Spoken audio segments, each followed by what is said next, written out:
Bang Syahganda, ada pula yang mengaitkan Presiden terpilih Prabowo Subianto juga ingin memastikan ketika nanti 16 Agustus pembacaan pidato RAPBN, anggarannya sudah ada untuk program-program strategis milik Prabowo.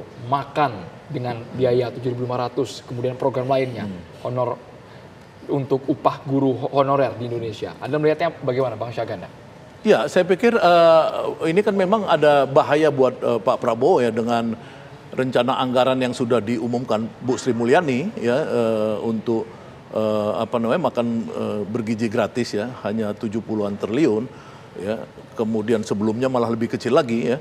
Itu membuat bakal ada keributan kan di Indonesia ini. Jadi wajar Pak Prabowo pengen tahu cepat di mana pos-pos anggaran ini bisa nantinya direalokasi ketika dia jadi presiden. Saya pikir di situ strategisnya. Hanya memang sebenarnya menurut saya sih ini dari segi Pak Prabowo sendiri kan belum jelas. Ya kan belum jelas itu artinya gini, apakah desain arsitektur kabinet ke depan itu memang seperti yang sekarang nggak? Ya kan yang saya tahu kan mereka sudah membicarakan untuk memisahkan Departemen Keuangan atau Kementerian Keuangan menjadi 3 bagian, ya kan? Menjadi bagian Dirjen Anggaran masuk ke Bappenas, kemudian penerimaan negara badan sendiri, kemudian ada Menteri Keuangan seperti di Amerika ya, cuma bendahara negara. Tapi kemudian kan itu bocor ke publik dan kemudian isu Pak Hasim Jojo Hadikusumo berkali-kali ngomong bahwa dia akan mendorong beban utang kita 50% dari PDB kita dari 30-an% sekarang. Ini kan membuat dunia internasional uring-uringan ya, seperti Morgan Stanley langsung ngasih rating kita stagnan ya kan apa segala. Nah, ini mungkin Pak Prabowo juga bermain bahwa ini lebih bagus wajahnya Thomas Jiwandono sebagai wajah netral. Tapi menurut saya ketika Pak Prabowo mengatakan bahwa dia itu ya percaya bahwa pertumbuhan kita bisa 8%, pasti ini Menteri Keuangannya bukan seperti Pak Thomas, ini Menteri Keuangannya pasti orang yang sangat handal dan ini berbeda 100% dengan Sri Mulyani yang neoliberal. Nah, ini kita nggak tahu apakah strategi ini masih dibungkus. Kan kita nggak tahu Pak Prabowo masih membungkus banyak hal nggak, ya kan, ini yang ke publik, yang nggak ke publiknya mana gitu. Ini mungkin perlu kita teliti. Ya, kita menuju ke Bang Riza. Bang Riza, tadi ada hal yang menggantung. Begini Bang Riza, ini kan banyak sekali persepsi yang muncul di publik. Kita ingin konfirmasi ke Bang Riza ya, misalnya salah satu pelantikan Wamen ini Mas Sudaryono. Ini kan kita tahu Sudaryono adalah Ketua DPD Jawa Tengah. Nah, ini ada persepsi yang muncul bahwa ini merupakan kompromi politik antara Pak Jokowi dan juga Pak Prabowo. Karena memang sebelumnya ini kok kita pergi ke Jawa Tengah, baliho dari Mas Sudaryono ini sudah ramai sekali di beberapa daerah. Bang Riza, itu betul nggak Bang Riza? Bang Riza? Oke, nampaknya kita terkendala komunikasi ya. Kita menuju ke Bang Syahganda lagi. Bang Syahganda, jadi tadi indikatornya apa? Kenapa kok ini bukan merupakan kompromi politik Pak Jokowi dan juga Pak Prabowo dengan pelantikan 2 wamen ini? Ya, kan orang melihat pilkada ini kan seolah-olah pilkada ini sangat penting buat Pak Prabowo ya. Menurut saya sih ya penting-penting enggak gitu, karena Pak Prabowo kan udah Presiden Republik Indonesia. Maka siapapun sebenarnya di Jawa Tengah jadi presidennya itu maka akan menjadi subordinasi dari presiden kan, siapapun gubernurnya.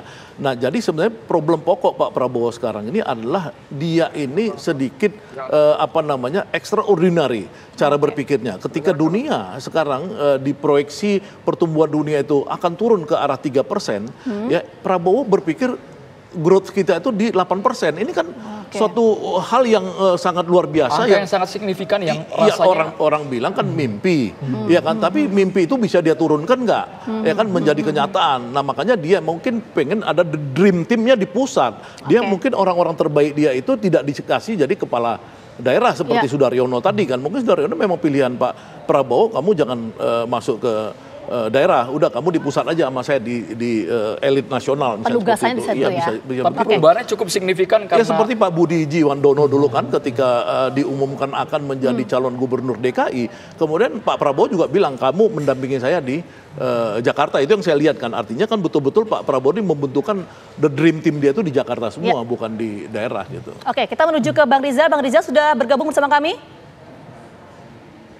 Ya, halo. Ya. Oke, Bang Riza, saya ulang Ya, pertanyaan Mbak saya, Vita. Bang Riza. Mas Abdul. Ini banyak sekali persepsi yang muncul di publik, banyak yang mempertanyakan apakah ini merupakan kompromi politik dari Pak Jokowi dan juga Pak Prabowo, karena kita tahu, Bang Riza, nama Pak Sudaryono ini balihonya sebagai Gubernur Jawa Tengah dalam pilkada nanti ini tersebar di beberapa daerah di Jawa Tengah. Sudah bertaburan. Iya, dan Pak Sudaryono sempat menyampaikan bahwa saya mendapatkan penugasan dari Pak Prabowo untuk maju di Pilgub Jawa Tengah. Jadi persepsi yang muncul ini ada kompromi politik. Itu betul nggak, Bang Riza? Ya, tidak ada kompromi politik terhadap Mas Sudaryono dari calon gubernur kemudian dialihkan jadi calon wamen, tidak ada. Yang pertama ya seperti sering saya sampaikan, setiap partai tentu ingin menghadirkan atau menampilkan kader-kader terbaiknya tampil di setiap pilkada ya. Tidak kecuali Mas Sudarsono yang kebetulan ketua DPD Jateng yang alhamdulillah di Jawa Tengah di Pilpres Pak Prabowo Mas Gibran menang. Nah, atas dasar itu Pak Prabowo ingin mengapresiasi kepada Mas Sudaryono dan kader-kader lainnya di seluruh Indonesia. Silakan ya, kalau memang nanti mendapat respon positif dari akar rumput silahkan maju. Itu tidak hanya pada Sudarmono, itu sampaikan Pak Prabowo bagi semua. Bahkan Prof. Dasko juga menyampaikan kader-kader terbaik yang dirasa memiliki integritas, kompetensi, dan mendapat dukungan masyarakat diperbolehkan mengusulkan namanya untuk maju di setiap pilkada. Saya kira itu satu yang baik, normatif, yang dilakukan oleh semua pemimpin partai terhadap kader-kadernya, termasuk kepada Mas Sudaryono di Jawa Tengah. Kemudian Mas Sudaryono dan juga Bapak yang lain biasa melakukan survei, memasang spanduk, baliho, keliling, itu satu yang biasa. Tapi dalam perjalanannya pada akhirnya kan nanti yang bersangkutan partai melihat respon masyarakat dan Pak Prabowo akhirnya juga akan melihat sejauh mana kader-kader partai ini bisa ditempatkan di daerah-daerah tersebut. Yang kedua, ya, jadi tidak ada hubungannya. Yang kedua, Pak Prabowo melihat bahwa kedaulatan pangan, sektor pangan menjadi penting.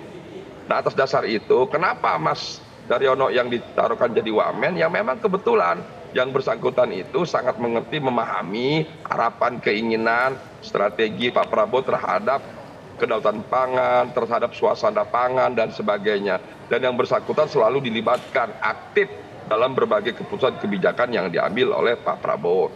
Jadi saya kira adalah tepat kenapa Mas Dar ditaruh sebagai wamen. Ya. Kemudian apakah dihubungkan dengan pilkada Jateng? Ya wajar kalau ada warga masyarakat ya melihat seperti itu biasa. Sama, oh Mas Tommy kan ponakan KKN dong. Ya silakan publik, tapi lihat dong yang bersangkutan kan memang berintegritas, cerdas, pandai, berpendidikan, ya kan? Kalau mau dari dulu aja. Tapi lihat dong Mas Tommy Jiwandono kan coba orang tuanya gubernur BI, ya kan?